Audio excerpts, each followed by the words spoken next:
Hello team, welcome to another ATP Geopolitics video with myself, Jonathan MSP. Ukraine War News Update, second part thereof for the 2nd of September 2024. A couple of points before I launch into the military aid and assistance. I am just releasing a US elections update special, one of my normal ones, but I haven't done it for the best part of a week. And it's a massive one. It's like an hour and a half of all the stuff, but a massive section on some crazy Trump speeches. But just to let you know, it is a big one. I warned you. If you want to watch an hour and a half of me talk about American politics and show you lots and lots of different clips of stuff, then that's for you. But as I say, big one. A massive thanks to some people as well. Wayne Jeffress, Glenn Greatorex, Stephen Bendal, as ever.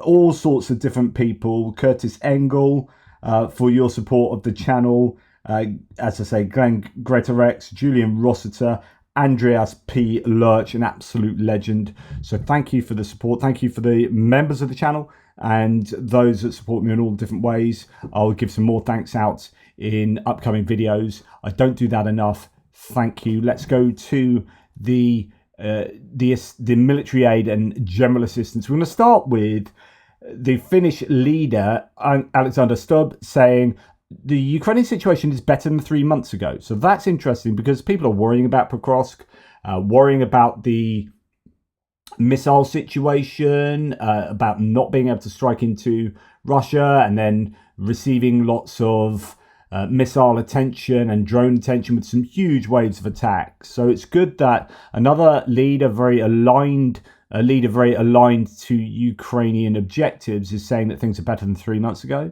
He argues against restrictions on Ukraine's use of Western weapons, including striking inside Russia, as long as they adhere to international law and target military objectives, which is pretty much what most people are in agreement concerning, apart from the US, Germany and Italy. Denmark believes Ukraine's allies should lift the restrictions on the use of long-range weapons to hit targets inside Russia. That's according to Prime Minister Mette Frederiksen. For months, Ukraine has been urging the US to lift those restrictions on striking airfields, etc. Now, the head of Polish Foreign Ministry, Radoslaw Sikorski, married to Anne Applebaum, said that Poland and other countries are, quote, obliged to shoot down Russian missiles over Ukraine. Sikorski explained that Poland is obliged to ensure the safety of its citizens, despite fears that the interception of missiles over the territory of Ukraine could involve NATO in a war between Russia and Ukraine. So he's saying that in the Financial Times. That's a really interesting position. So it sounds like he's advocating for missiles to be not only able to take out Russian targets that are flying over Polish airspace, but also into Ukraine as well. Now, Zelensky here says an interesting set of things. We'll listen to what he says. I'll read you the subtitles. Okay, so he says, unless there is a change in US policy regarding strikes on Russian. So unless there's a change in US policy on strikes on Russia, there is no point using ATACMS. There is no point. In the case of Russia's jets, everyone has already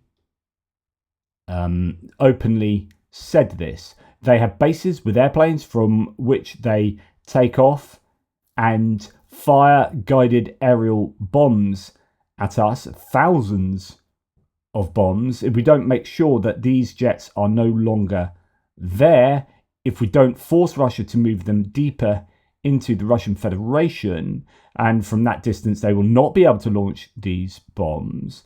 They will be able to hit with missiles. Missiles are also evil, but there are much fewer of them. That is, if we don't force them, they will just mock us and destroy everything we have. Really interesting though, but he does say, I mean, the key point here is that there's no point in using ATACMS unless there is a change in policy. Now, I had a chat last night with Jonathan Fink of Silicon Curtain that should be on his channel later today, I would have thought, where I was saying, I wonder whether they have considered gathering all their ATACMS and Storm Shadows and whatever, and rather like in Kursk, where they didn't ask permission of the US and then went and attacked, not that they should have to, but they didn't let the US know. Then they went and attacked into Kursk, and then the US went, oh, yeah, okay, that's fine. That was, yeah, good move and all that. what would happen if they did that with missiles, ATACMS and Storm Shadows, and fired them all at those air bases anyway, and then waited to see whether the US eventually kind of said, okay, we're not too happy you did that, but that's all right. Because the other option is saying, right, we're not going to give you any more aid, and that's the end of your assistance. But then, of course, all the geopolitical strategies for the US would be thrown up into the air, and they just tear them up and get rid of them. And that's obviously not what the US is going to want to do, right? They are supporting Ukraine in order to achieve geopolitical strategic goals. Those don't change if Ukraine fires ATACMS at air bases. Now, they might, if they don't provide those weapons on a continued basis, then they won't achieve those strategic goals. And so it could be a case of Ukraine having the ability to force the US's hand by not arbitrarily, by kind of unilaterally lifting those restrictions by firing anyway. I don't know if that is a sensible thing to do, but I put it out there as an idea. It appears that Zelensky's saying, no, there's no point in us firing those ATACMS if those restrictions are not lifted. So interesting position. Okay. Now, the Dutch Prime Minister has made a surprise visit. So that's Dick Schoof, who is the newly selected, I guess, Dutch coalition Prime Minister, former intelligence and immigration chief, I believe. He's made a surprise visit and has announced a new aid package. I think the Dutch at the moment are being one of the very strongest in support of Ukraine for a whole bunch of reasons. Total props to the Dutch.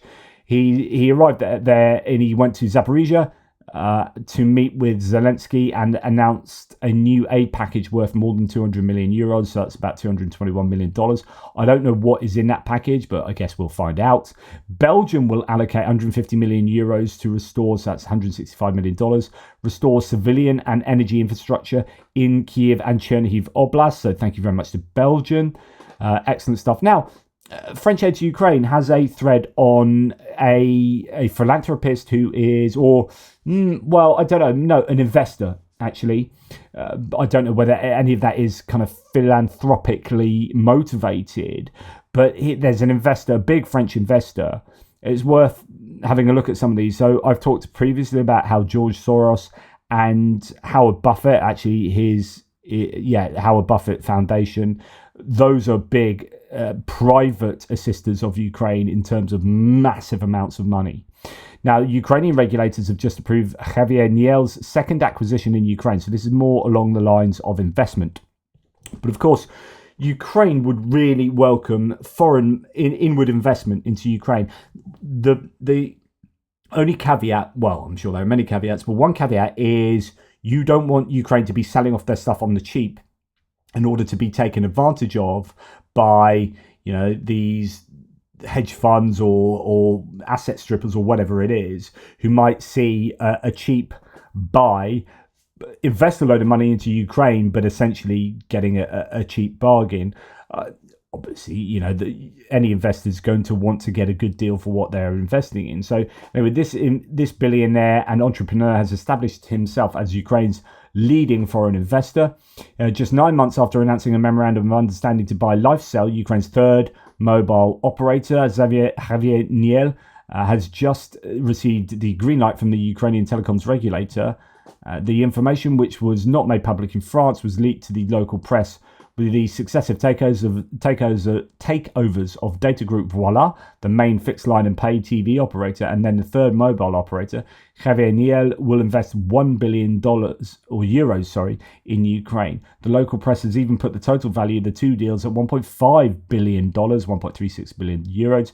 This figure could include future investments. According to the diplomat familiar with the region, quote, even the Americans are surprised by this bet. Javier Niel is making the most important investment in Ukraine since the creation of ArcelorMittal in 2012. Niel, who carried out the operation through his holding company NJJ, personally oversaw it from start to finish. While negotiations with Horizon Capital, the American investment fund that owns the fixed line network, were straightforward, taking over LifeCell would have been more difficult. Negotiating with the Turkish government, which was reluctant to sell its Ukrainian assets, would have been partially difficult, but Turkey's thirst for foreign currency, weakened by severe currency crisis, ultimately prevailed. So it's interesting. Turkey's in obviously a bit of a problem at the moment. It is huge inflation there still. But anyway, I could go on and read the rest of that thread. But it's interesting. It's good news that Ukraine is receiving these big investments from abroad. I just hope that they have the best intentions for Ukraine as well. Okay. Now, Romanian Supreme Court has apparently now given the green light for the Patriot. There's this new kind of bill, lorry thing that was going through, given the green light today. So it looks like there will be a delivery of a Patriot system from Romania imminently to Ukraine. And that's exactly what Ukraine need. They need that super quickly. Okay, Bulgarian 122mm self-propelled howitzers, the S-21 Grozdika, have been observed in use by Ukrainian forces based on photos. There were no public announcements about Bulgaria supplying these SPGs, so we have heard of some of the old BTR-60s, I think they were, really old APCs, I think were marginally upgraded a little bit. 100 of those went from Bulgaria to Ukraine recently, but we've not heard about these SPGs, which would be super useful, right? Ukrainians would know how to use these. There were no public announcements about them supplying these SPGs to Ukraine. However, on March the 6th, Bulgarian military correspondent Svetan Alexandrov mentioned that military equipment from Bulgaria's deep reserves was being sent to Ukraine, accompanied by a photo. So good news there. The Ukrainians need everything they can get their hands on, right? There will be a huge attrition of stocks. Now, ideally, they want the most modern, up-to-date, brilliant equipment. But actually, there's a lot to be said for some of this older Soviet equipment that they know how to use. They've possibly got enough ammunition for. I don't know whether they have greater need of old Soviet ammunition that they get from Bulgaria as well, interestingly, or whether the need for 155mm ammunition is greater. So anyway, good news. Delivered an unknown number of those two S122. Actually, that's 122, not 152. 122mm self-propelled howitzers. And they've been identified because of their distinct Bulgarian colour scheme. Right, Croatia has presented Ukraine with a DOK ING MV4 robotic demining system. The certificate was handed over to the Ukrainian A side by Ivan Anusic, Deputy Prime Minister and Minister of Defence of the Republic of Croatia, on the podium of the Globsec Forum International Conference.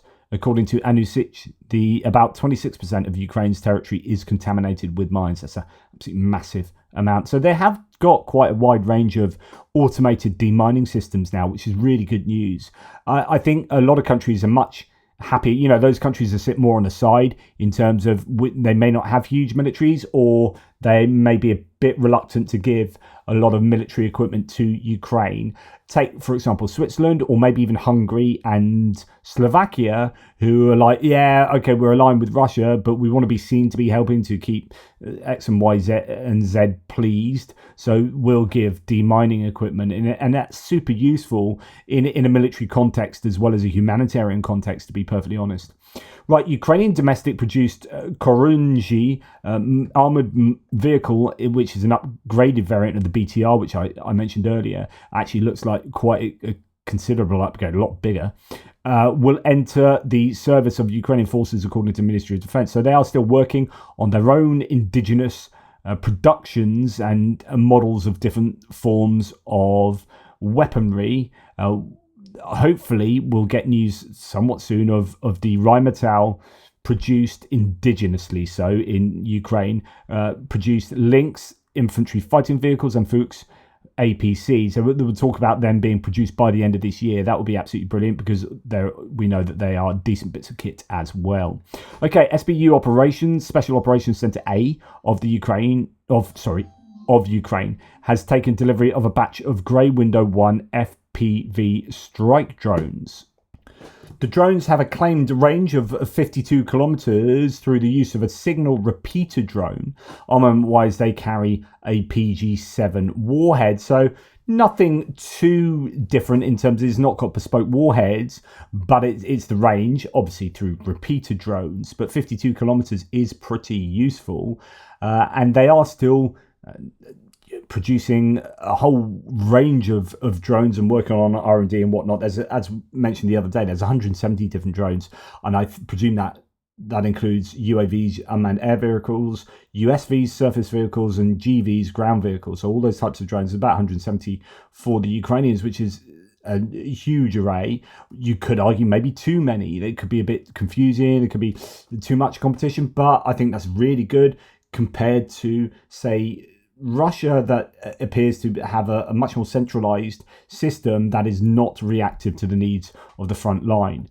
Okay. Experts agree, says the Kyiv Independent, that the technology in Ukraine's new Palyantsia missile drone is not new, but that Ukraine has managed to combine existing technologies and create a new weapon that could be effectively used against targets far into Russian territory. So this new drone that's apparently been used... No. It apparently has been used into Crimea. Now, we heard that it may have been used against an ammunition depot in Voronezh that caused massive explosions. But there's news coming out today that it's just been used into Crimea as well. Now, if you remember back, I forget what the name of it was. It began with T. Some kind of homemade cruise missile that Ukrainians were working on. They're working on these in these workshops, and volunteers were putting together like a cheap cruise missile. Using, I think, jet propulsion or something like that. Well, the Palyantsia could be, I don't know, it might be a more formalized iteration of that. Who knows, like a sort of mix between a cruise missile and a drone. I mean, these things, you can quibble over the labels, but these are munitions that are designed to fly a long way. You can control their movement in the sky and then hit a target. Moving on to Russian military aid and assets. The biggest military aid Russia's getting at the moment, best air defense Russian money can buy. Jake Sullivan, the national security advisor for the Biden administration. Now, he's getting quite a bit of a rough time at the moment from a lot of people, myself included. There are some rumours that Ukraine's restrictions might be lifted, that the US is considering lifting the restrictions. We shall see. Now, Ukraine's foreign minister said some of the ballistic missiles fired at Ukrainian civilians this morning were KN-23 from North Korea. The regimes in Pyongyang and Moscow have no restrictions on long-range strikes against any place in Ukraine. However, in defending itself against these two barbaric war machines, Ukraine is forced to fight with hands tied behind its back.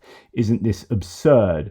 And that's Dmytro Kuleba saying that. And who's he speaking to? An audience of maybe one or two. Biden is obviously ultimately responsible. I've been having these conversations with myself for a long time as to work out exactly who is ultimately responsible. Is Jake Sullivan forming Biden's opinion, or is Biden in just total agreement of what Jake Sullivan says anyway?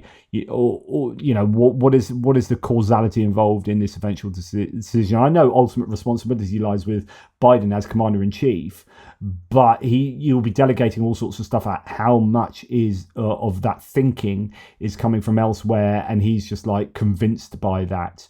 And you can argue that that's weak or whatever, but then he needs, is he getting the knowledge of how problematic it is that the restrictions have not been lifted, that the Ukrainians are absolutely frothing at the bit, like with rage at what these restrictions are meaning. Like, does Biden know about all that?